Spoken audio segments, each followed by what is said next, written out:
이 땅에서 살아가는 사람들의 그런 출발선은 동등하지 않습니다. 그렇기 때문에 흙수저, 금수저라는 말들이 유행을 하고 있는 것이 아니겠어요? 많은 구원의 은혜를 주고 또 어떤 사람들에게는 더 구원의 은혜를 적게 주지 않습니다. 구원의 은혜는요, 동등하게 주어지는 것이죠. 예수 그리스도로 출발하는 첫 출발선은 누구나 다 동일합니다. 자, 금수저도 없고요, 흙수저도 없습니다. 오직 구원받은 그리스도인들만 있을 뿐이잖아요. 그리스도인으로서의 출발은 똑같지만 그런데 구원받은 이후에 그리스도인으로서 살아가는 그런 삶의 여정들은 근데 똑같지 않습니다. 앞서가는 그리스도인들이 생겨나게 되고요, 뒤로 처지는 그리스도인들이 또 생겨나게 되는 거잖아요. 또 뒤로 처져 있다가 급속히 앞으로 전진해 나가는 그리스도인들도 생겨나게 되는 것이죠. 오늘날의 사람들은 과거와는 달리 개천에서 용인할 수 없다 그렇게 이야기를 하잖아요. 부모의 경제력이나 교육력이 그대로 세습이 되고 고착이 되기 때문에 그렇습니다. 그러나 하나님 나라를 향해 가는 그리스도인들은 그렇지 않은 거잖아요. 신앙의 역전이 언제든지 가능하다라고 말할 수 있겠습니다.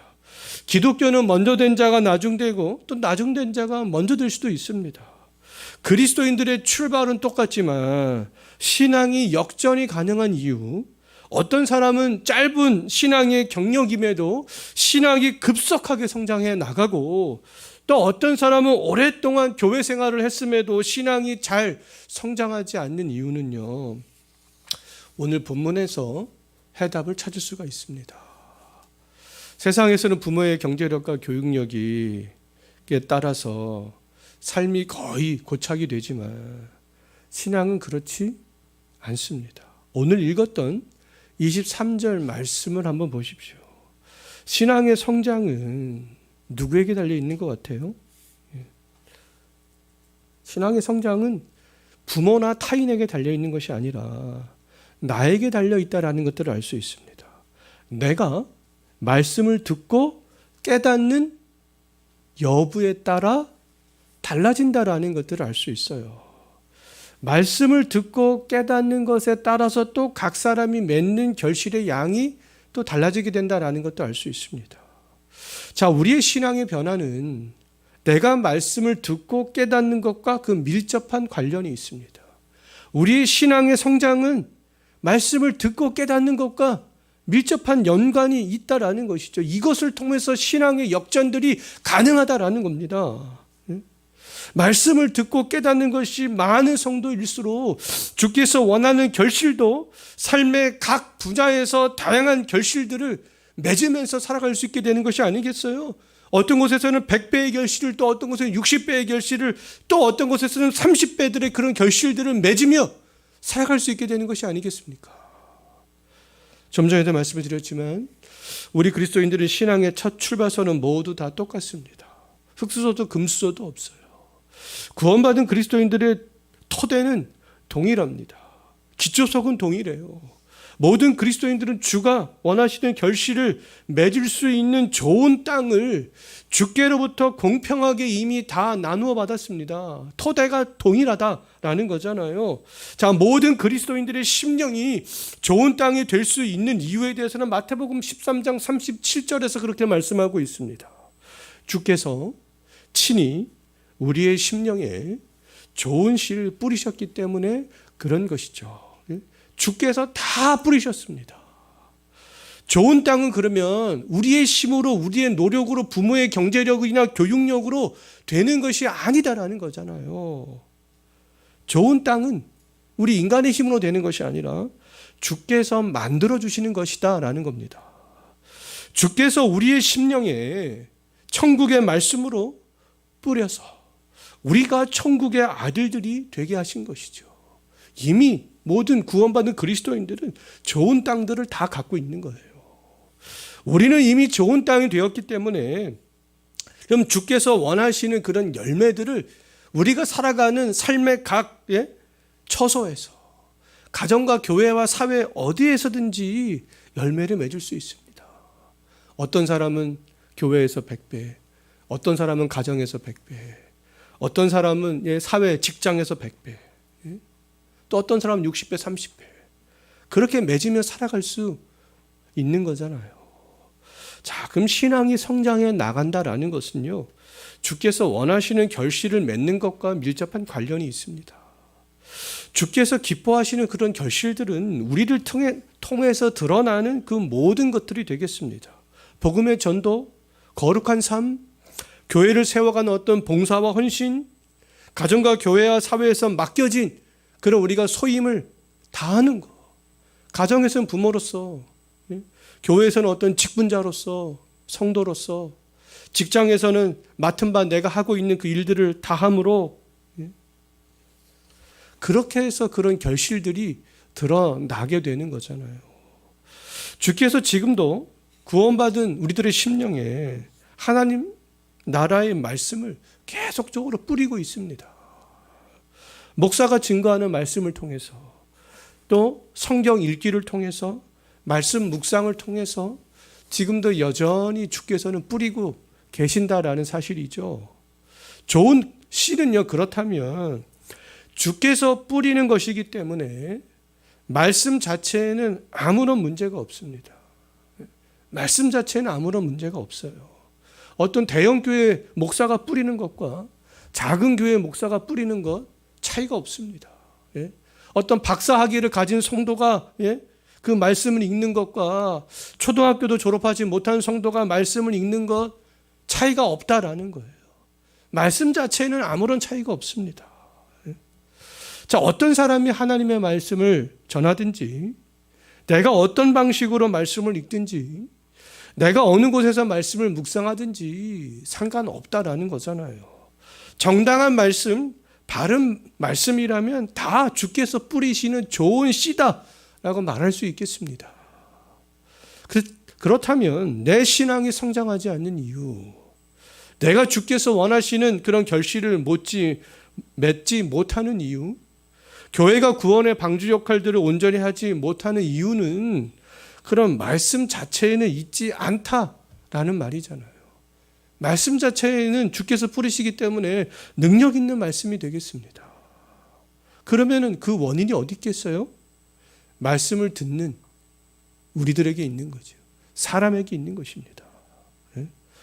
말씀을 듣지만 깨닫지 못하는데 그 원인이 있다라고 말할 수 있어요. 마태복음 13장 14절과 15절에서 예수님께서는요, 이사야 시대의 이스라엘 백성들을 말씀을 들어도 깨닫지 못하는 대표적인 사람들로 지칭합니다.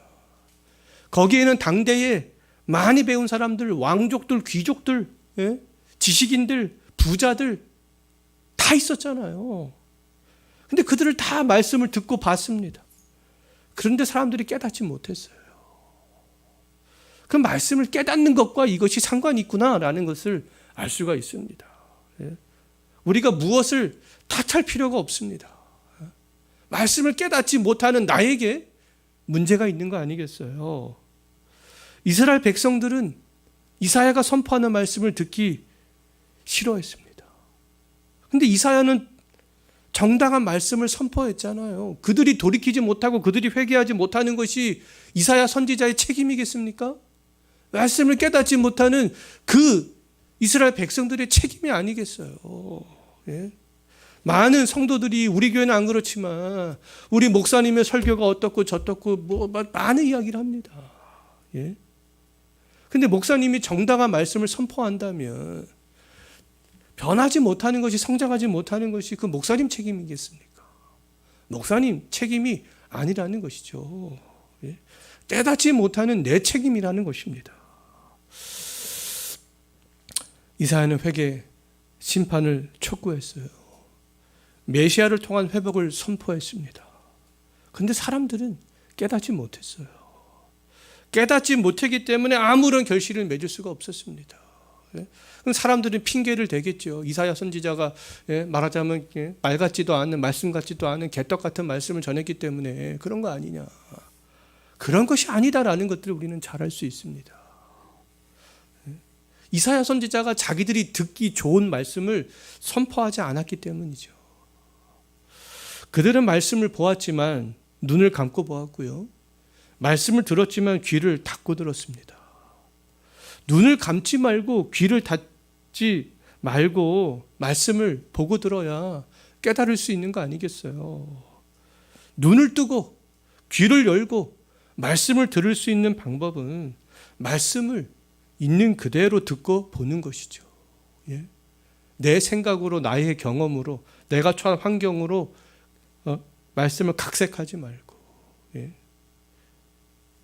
나의 생각과 나의 경험과 나의 기대와 하나님의 말씀이 다르게 읽혀진다 할지라도, 다르게 선포된다 할지라도, 하나님의 말씀이 지금 내 현재 신앙의 수준에서 이해가 되지 않는다 할지라도 그대로 보고 듣는 것이죠.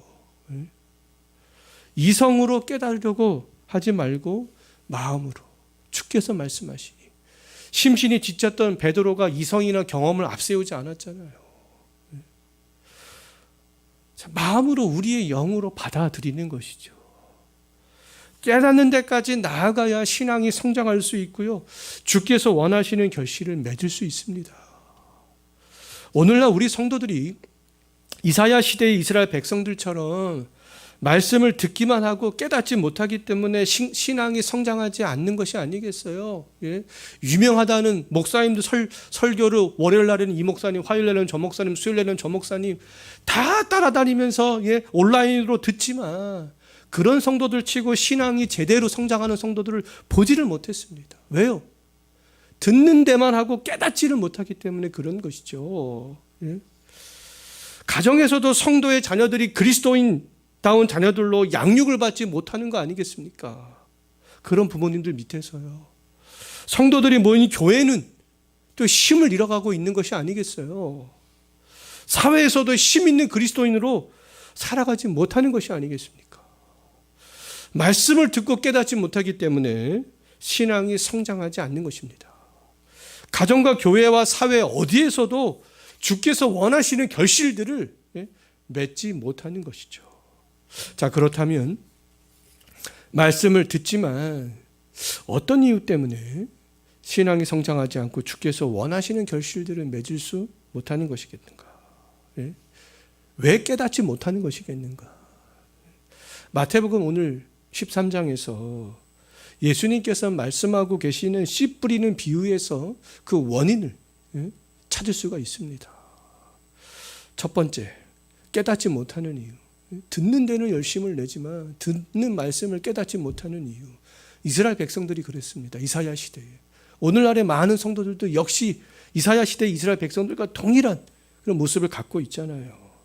그 원인과 이유, 첫째, 뭐라고 말씀하고 있어요? 19절 말씀을 보게 되면 악한 자가 와서, 악한 자는 마가복음 4장 15절을 보면 사단으로 그렇게 딱 지칭이 되어져 있습니다. 악한 자가 와서 마음에 뿌려진 말씀을 빼앗아 가버리기 때문이다, 이렇게 말씀하고 있습니다. 자, 말씀을 듣지만 깨닫지 못하기 때문에 악한 자가 그 틈을 비집고 들어오는 거 아니겠습니까? 이러한 결과는요, 다음 주에도 1년 후에도 10년 후에도 계속 반복될 수 있습니다. 듣는데 깨닫지 못하니까 악한 자가 그 틈을 비집고 들어와서 계속 빼앗아 버리는 거죠. 그러면 말씀을 들어도 깨닫지 못하는 사람은 그의 심령에 하나님의 말씀이 있는 거예요, 없는 거예요? 없는 거잖아요. 교회는 다니는데 하나님의 말씀이 없이 다니는 것이죠. 이사야 시대의 이스라엘 백성들은 최소 수백 년, 모세 이후에 최소 수백 년 동안 신앙의 전통을 가진 사람들이었어요. 뼈대 있는 그런 신앙에 가진 사람들이었습니다. 근데 하나님의 말씀 없이 깨닫지 못한 채 계속 그렇게 살다가 죽어갔던 것이죠. 그들의 부모도, 그들의 할아버지도, 그들의 조상들도. 자, 교회만 왔다 갔다 하는 사람이 아니라 신앙이 성장하고 결실을 맺는 성도가 되기 위해서는 악한 자가 와서 말씀을 빼앗아 가기 전에 깨닫는 거잖아요. 아, 지금 나에게 말씀하고 있구나. 말씀을 보고 들을 때 주 예수 그리스도와 그리고 지금 그분께서 계시는 하나님의 나라를 바라보는 것이죠. 그분이 누구인가? 베드로가 허탕을 친 다음에 그분을 바라보잖아요. 그분의 말씀에 순종하잖아요. 말씀을 보고 들을 때 예수 그리스도와 지금 예수께서 계시는 하나님 나라를 바라보는 것이죠. 그럼 악한 자에게 말씀을 빼앗기지 않을 수 있습니다. 그 말씀이, 들은 말씀이 내 심령에 자리 잡을 수 있어요. 더 나아가 이 들은 말씀을 깨달아서 내 신앙이 성장해 나가고 결실까지라도 맺을 수 있게 되는 것이죠.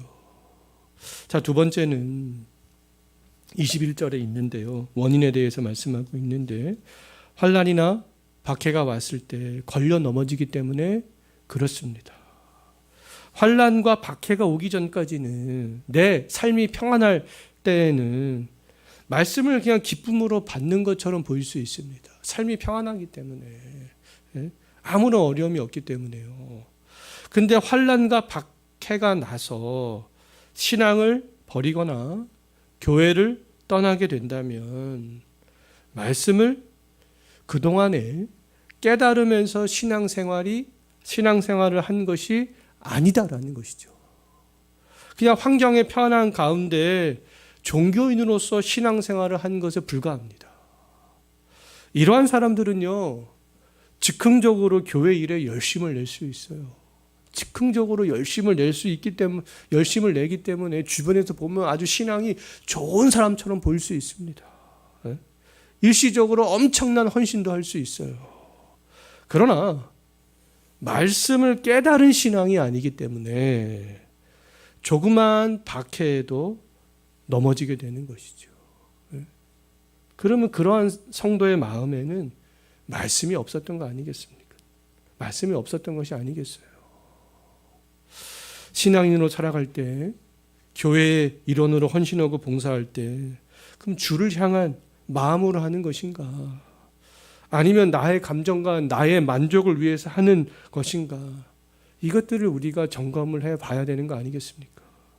전자라면 말씀을 깨달은 사람이지만 후자라면 말씀을 깨달으면서 지금 신앙생활을 하고 있는 사람이 아니다라는 것이죠. 초대교회 성도들은 환난과 박해 때에 신앙을 버리지 않았잖아요. 왜요? 말씀을 깨달으면서 신앙생활을 했기 때문에 그렇습니다. 그렇기 때문에 땅을 파고 들어가서 교회를 세웠고 그곳에서 신앙생활들을 해 나갔던 것이 아니겠어요? 자, 세 번째는 22절에 있잖아요. 그 원인들은 세상의 염려와 재물의 유혹 때문이다. 그렇기 때문에 깨닫지 못하는 것이다 라는 것이죠. 하나님의 말씀을 듣지만 그 마음에는 세상에 대한 것으로 가득 차 있다라는 거예요.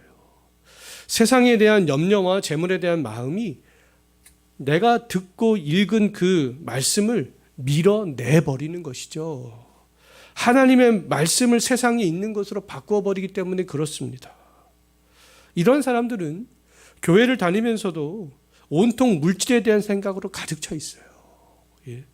신앙이 성장하고 주께서 원하시는 결실을 맺는 것이 신앙의 목적이 아닙니다. 많이 누리고 많이 먹고 하는 것이 이러한 사람들에게는 신앙의 목적이 되겠습니다. 물질의 번영이 신앙생활의 목적인 사람들이죠. 그러한 것이 기복주의고요. 그러한 것이 번영신앙이 되겠습니다.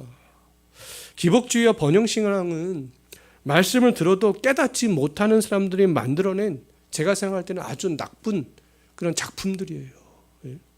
하나님의 말씀을 깨닫는 사람은 이 세상과 가까워지려고 하지 않잖아요. 오히려 세상과 멀어지게 됩니다. 주의 뜻이 무엇인가? 주를 위해서 어떻게 내가 살아야 할까? 그런 것들에 대해서 고민하는 사람들이죠. 교회를 오랫동안 다니면서도 여전히 이런 세상의 복을 가장 우선시한다면 말씀을 깨닫지 못한 것이다 라고 말할 수 있겠습니다.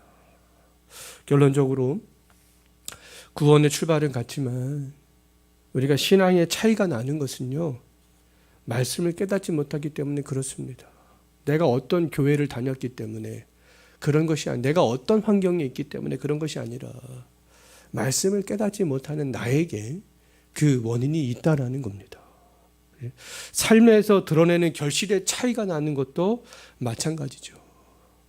악한 자가 와서 들은 말씀을 빼앗아 가는 것, 환난이나 박해 때문에 넘어지는 것, 세상의 염려와 재물에 유혹되는 것은 말씀을 듣지만 깨닫지 못하기 때문에 그렇습니다.